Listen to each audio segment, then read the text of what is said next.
friends, welcome back to my channel. This is Gagan. Today I'm going to discuss Nebula Error Framework. This framework is really important if you wanted to implement error logging within a Salesforce. Oh my god! Wow! Because Salesforce does not give any kind of error logging out of the box kind of feature. So if you wanted to capture errors within the Salesforce, no matter if you are trying to capture LWC error logs, Apex class error logs, or Omnistudio, right? No matter which cloud you have implemented, you wanted to capture all the logs, you can use this framework. This is very important, and it is also important if you're giving the interview for Salesforce architect as well as for senior developer position, because interviewer are asking the questions nowadays like how you can handle the error, if like in the production environment, they are like errors are coming, how you can get to know that this error is from this particular class, right?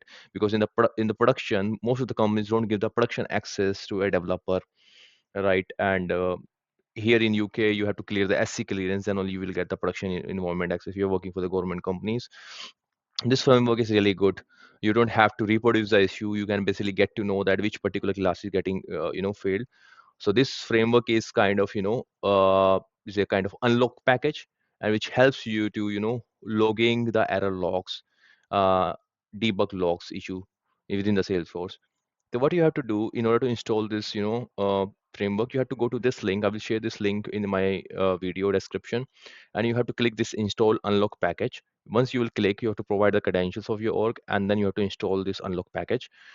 And here you can see it's mentioned that this package is like useful, and it is designed to implement the error logging framework in Apex, Lightning Component, Flow, Omnistudio, and integrations. Now, if I go to my Salesforce, once you will install this unlock package, you will get this kind of application, Nebula Logger here.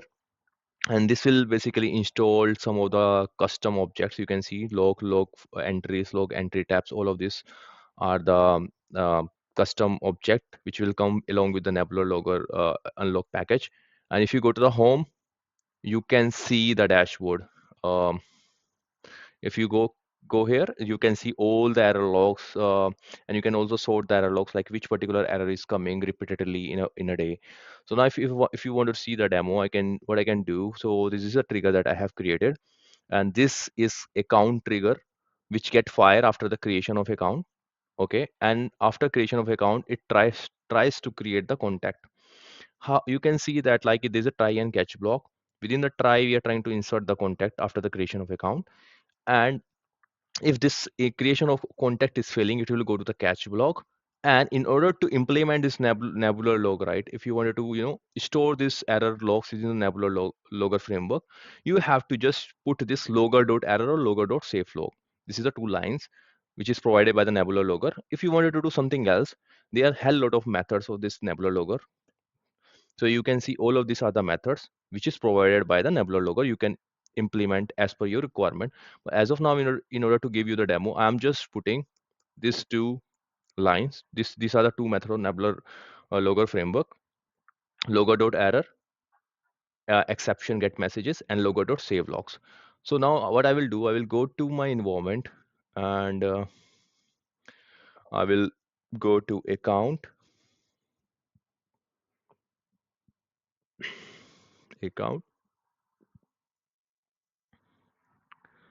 and what I have to do, I have to click new. So as soon as I will create the account, it will try to create the contact, but uh, last name is mandatory in the contact, right? So I intentionally comment down this line so that this insert operation can fail and it can go to the catch, so that I can show you how the logs are getting stored within the Nebula Logger framework.